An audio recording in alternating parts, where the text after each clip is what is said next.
और सही माने तो मैं ये कहूंगा कि मुख्यमंत्री को नैतिकता के आधार पर त्यागपत्र दे देना चाहिए कि अब बस की नहीं रही है। और सही माने तो मैं ये कहूंगा कि मुख्यमंत्री को नैतिकता के आधार पर त्यागपत्र दे देना चाहिए कि अब बस की नहीं रही है। मुख्यमंत्री को नैतिकता के आधार पर त्यागपत्र दे देना चाहिए कि 6 महीने के बाद आप तो इसको बंद नहीं कर पाएंगे और 6 महीने के बाद फिर आप बोलेंगे कि हालात अच्छे नहीं है, फिर 6 महीने के लिए डेफर करेंगे और आने वाले समय के लिए सरकार के लिए संकट पैदा करके जाएंगे, क्योंकि ये भी एक बहुत बड़ा अमाउंट तब तक लिए हो जाएगा।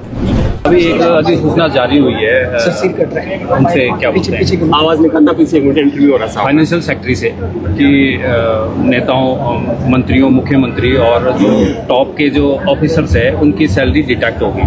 उसमें संविधान के 309 अनुच्छेद की धाराओं का भी जिक्र किया गया है। तो क्या ये फाइनेंशियल इमरजेंसी जैसे हालात हैं? देखिए, हिमाचल प्रदेश एक तरह से वर्तमान सरकार के कारण में, वर्तमान सरकार के नेतृत्व में फाइनेंशियल इमरजेंसी तक पहुंच गया है। जब ऐसी स्थिति आती है कि सैलरी डेफर करनी पड़े, सैलरी रोकनी पड़े, तो समझ लेना चाहिए कि प्रदेश में आर्थिक स्थिति इस कदर खराब हो गई है, अब संभालने की गुंजाइश उसमें बहुत कम रहेगी।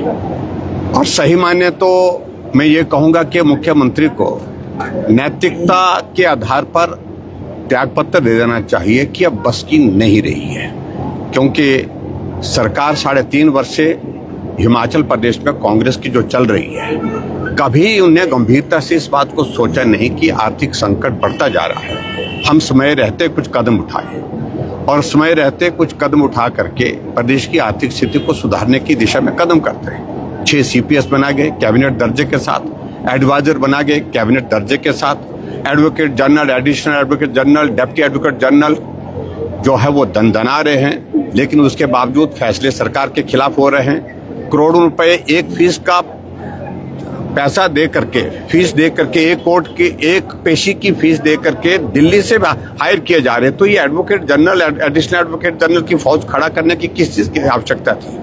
चेयरमैन को हमारी सरकार के दौरान जो है 30,000 रुपए मिलता था, इनने 1.5 लाख रुपए कर दिया।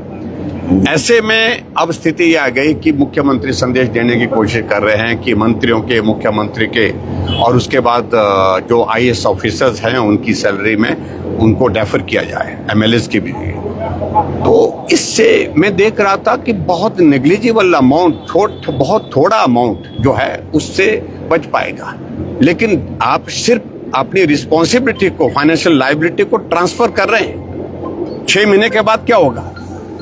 6 महीने के बाद आप तो इसको बंद नहीं कर पाएंगे और 6 महीने के बाद फिर आप बोलेंगे कि हालात अच्छे नहीं है, फिर 6 महीने के लिए डेफर करेंगे और आने वाले समय के लिए सरकार के लिए संकट पैदा करके जाएंगे, क्योंकि ये भी एक बहुत बड़ा अमाउंट तब तक लिए हो जाएगा।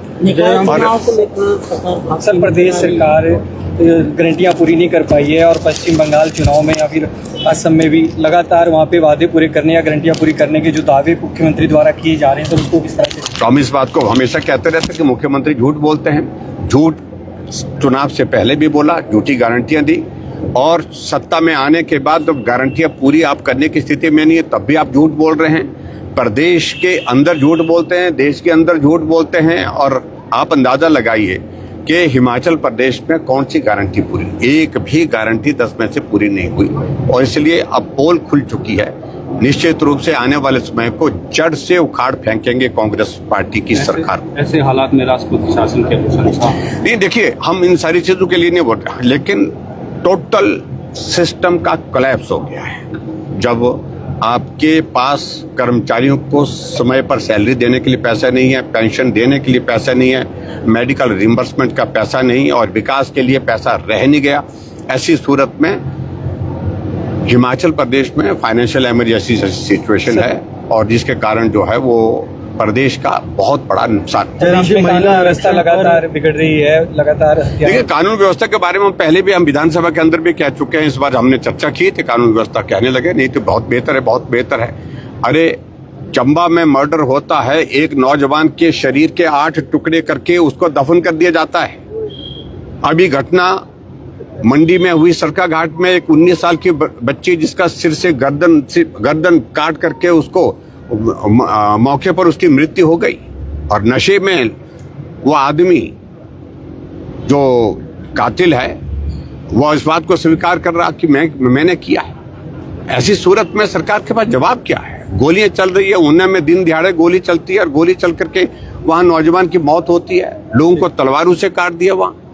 तो ये स्थिति जयराम जी, महिला आरक्षण पर कांग्रेस कह रही है कि राजनीति कर रही है बीजेपी। प्रधानमंत्री चुनाव के दौरान, इस समय चुनाव चले हुए हैं, और रात को आते हैं, देश को संबोधित करते हैं और ऐसा लगता है जैसे रैली कर रहे हैं। जगत सिंह नेगी का भी बयान आ रहा है, वो कह रहे हैं कि आचार संहिता का उल्लंघन भी है। देखिए, ऐसा है, चुनाव देश में नहीं हो रहा है, कुछ प्रदेशों में हो रहा है, और ये जो कुछ कांग्रेस पार्टी में कुछ नेता इस प्रकार के हैं जो बहुत अपने आप को बुद्धिजीवी मानते हैं, कानूनविद मानते हैं, उनके बारे में मैं कुछ नहीं कहना चाहता हूं। मैं तो इनके नेता की जो स्थिति है, आप कल्पना करिए, विपक्ष का नेता केंद्र में जिनके नेतृत्व में कांग्रेस पार्टी चलती है, और उस परिवार से बाहर नहीं निकले, उनकी व्यवस्था मजबूरी होगी, लेकिन दिमाग का दिवाला उनका निकला हुआ। जिस भाषा का इस्तेमाल उन्होंने प्रधानमंत्री के खिलाफ किया, जिस भाषा के साथ साथ में उन्होंने वहां पर जादूगर की कहानी सुनाई।